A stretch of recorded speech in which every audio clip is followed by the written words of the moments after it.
بسم اللہ الرحمن الرحیم. السلام علیکم ورحمۃ اللہ تعالی وبرکاتہ.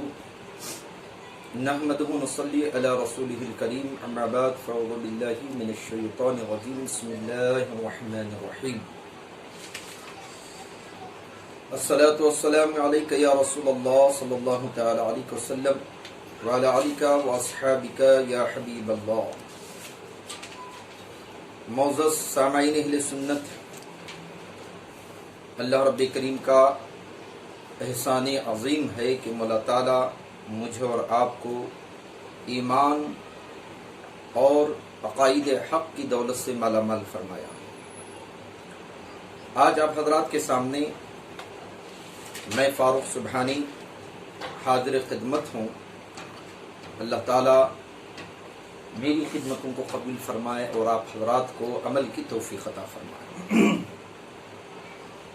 تو لہذا ہمارا عنوان تھا تعظیم رسول، عظمت مصطفیٰ صلی اللہ تعالی علیہ وسلم پر ایک اہم گفتگو ہمارے درمیان چل رہی تھی. رب کریم نے نبی کونین صلی اللہ تعالی علیہ وسلم کی تعظیم و توقیر کا بیان اپنے کلام قرآن مجید میں 12 بندوں کے لیے تاکید فرمایا. تائیے اسی موضوع پر میں آپ حضرات کے سامنے ایک آیت مبارکہ کی تلاوت کروں. اللہ رب کریم کا ارشاد ہے، یا ایھا الذین آمنوا لا تقدموا بین یدی اللہ ورسولہ.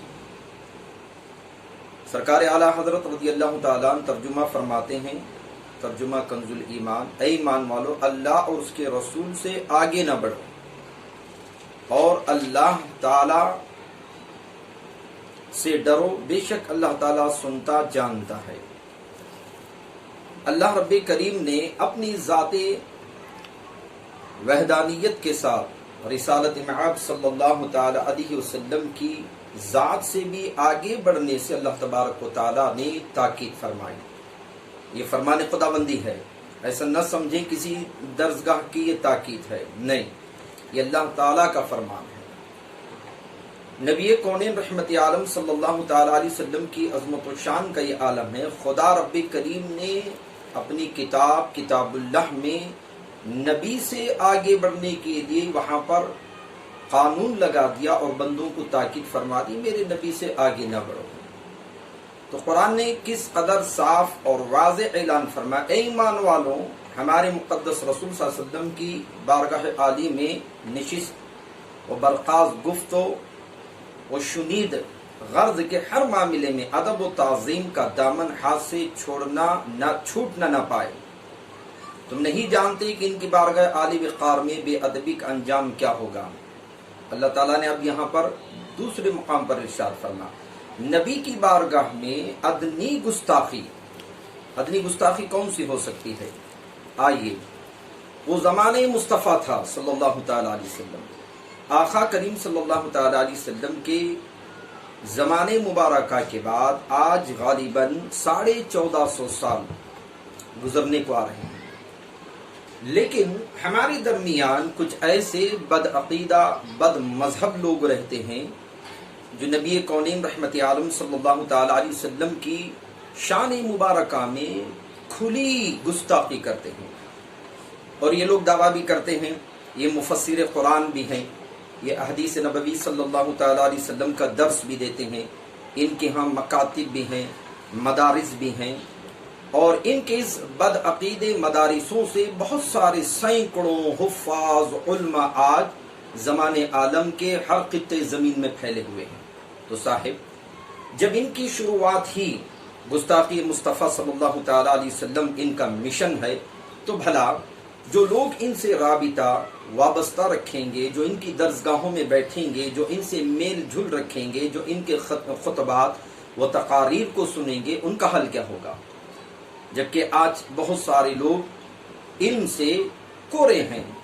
لیکن اللہ تبارک و تعالیٰ کا قرآن مقدس کیا فرماتا ہے شان مصطفیٰ صلی اللہ علیہ وسلم میں؟ ایک مقام پر رب ارشاد فرماتا ہے، یا ایھا الذین آمنوا لا ترفعوا اصواتکم فوق صوت النبی ولا تجہروا له بالقول کجہر بعضکم لبعض ان تحبط اعمالکم وانتم لا تشعرون. ترجمہ: اے ایمان والوں، ابھی آیت مبارکہ کب نازل ہوئی؟ نبی کے زمانے میں نازل ہوئی اور صحابہ کرام کے زمانے میں نازل ہوئی۔ آقا کریم صلی اللہ علیہ وسلم پر اس آیت مبارکہ کا نزول ہوا۔ رب کسے فرما رہا؟ ایمان والوں سے۔ یہاں لفظ بے ایمان نہیں ہے، ایمان والوں سے۔ نبی کونین صلی اللہ تعالی علیہ وسلم کی ذات مبارکہ کی تعظیم کی تاکید اللہ نے ایمان والوں سے شروع کی ہے، تو ایمان والوں کے لیے لازم ہے، واجب ہے، فرض عین ہے کہ اس کے حبیب پاک صلی اللہ تعالی علیہ وسلم کی تعظیم کی جائے۔ رب نے کہا اے ایمان والوں، اپنی آوازیں اونچی نہ کرو۔ بے ادبی دیکھیے، اپنی آوازیں اونچی نہ کرو اس غیب بتانے والے نبی کی آواز سے۔ یہاں پر ایک اور لفظ بڑا ہے، وہ یہ ہے غیب بتانے والا نبی، کیونکہ بعضوں کے نزدیک اللہ تبارک و تعالی کے علاوہ کوئی غیب نہیں جانتا۔ انشاءاللہ اس ٹاپک پر بھی میرے اور آپ کے درمیان گفتگو ہوگی۔ غیب بتانے والے نبی کی آواز سے اپنی آوازیں اونچی نہ کرو بارگاہ میں، اور ان کے حضور بات چلا کر نہ کہو جیسے آپس میں ایک دوسرے کے سامنے چلاتے ہو، کہیں تمہارے عمل غارت نہ ہو جائیں اور تمہیں خبر نہ ہو۔ اب اس آیت مبارکہ پر غور کیا جائے اور اس آیت مبارکہ کی گہرائی میں جائیں۔ اب اس سے بڑھ کر آپ کو نصیحت کرنے کے لیے اور کیا چاہیے، عمل کرنے کے لیے اور کیا چاہیے؟ جب قرآن یہ قاعدہ، یہ اصول، یہ ضابطہ بیان کر رہا ہے، کیونکہ قرآن کا کہنا رب کا فرمان ہے، اللہ تعالیٰ کا فرمان ہے، آواز اونچی نہ کرو۔ اب اس آیت مبارکہ کی تفسیر میں مفسرین اکرام فرماتے ہیں یہ آیت مبارکہ حضرت ثابت بن قیس رضی اللہ تعالیٰ عنہ کے حق میں نازل ہوئی، جو کچھ اونچا سنتے تھے اور خود بلند آواز تھے۔ ایک صحابی رسول تھے۔ صحابی کا مقام کیا ہے؟ اللہ اکبر۔ میں نے پہلے ہی آپ کی حضرات کی بارگاہ میں خطاب کے دوران یہ کہا تھا، صحابی رسول وہ ذات ہوتی ہے جنہوں نے ایمان کی حالت میں نبی کا دیدار کیا، اور ان کا جو عمل ہے بھلے راہ خدا میں وہ 1 دینار و درہم خیرات کریں، اگر آج ہم احد پہاڑ کے برابر راہ خدا میں خیرات کریں، صدقات کریں، تو صحابی رسول کے 1 دینار و درہم کے راہ خدا میں جو انہوں نے خرچ کیا، ہم اس کی برابری نہیں کر سکتے۔ صاحب عمل کی بات کر رہا ہوں، کیوں؟ وہ صحابی رسول ہیں، وہ اللہ کے رسول صلی اللہ تعالی علیہ وسلم کی صحبت میں رہا کرتے تھے، وہ نبی کی بارگاہ میں اٹھنا بیٹھنا تھا، وہ نبی مکرم صلی اللہ علیہ وسلم کے مدرسے کے طلباء تھے، جہاں پر نبی کونین صلی اللہ تعالی علیہ وسلم اللہ تبارک و تعالیٰ کا پیغام دیا کرتے اور اس پیغام پر ان کا عمل ہوتا۔ تو لہذا حضرت ثابت بن قیس رضی اللہ تعالیٰ عنہ کے حق میں نازل ہوئی، جو اونچا سنتے تھے، کیونکہ ان کی قوت سماعت کچھ کم تھی، وہ اونچا سنتے تھے۔ اب وہ جب بات کہتے تو وہ خود بلند آواز سے کہتے، تو انہیں حکم ہوا اس بارگاہ آواز میں اپنی آوازیں پست رکھو۔ حضرت ثابت اس آیت کریمہ کے نزول کے بعد خانہ نشین ہو گئے، اپنے گھر میں بیٹھ گئے، بارگاہ رسالت صلی اللہ علیہ وسلم میں آنے سے گھبرائے۔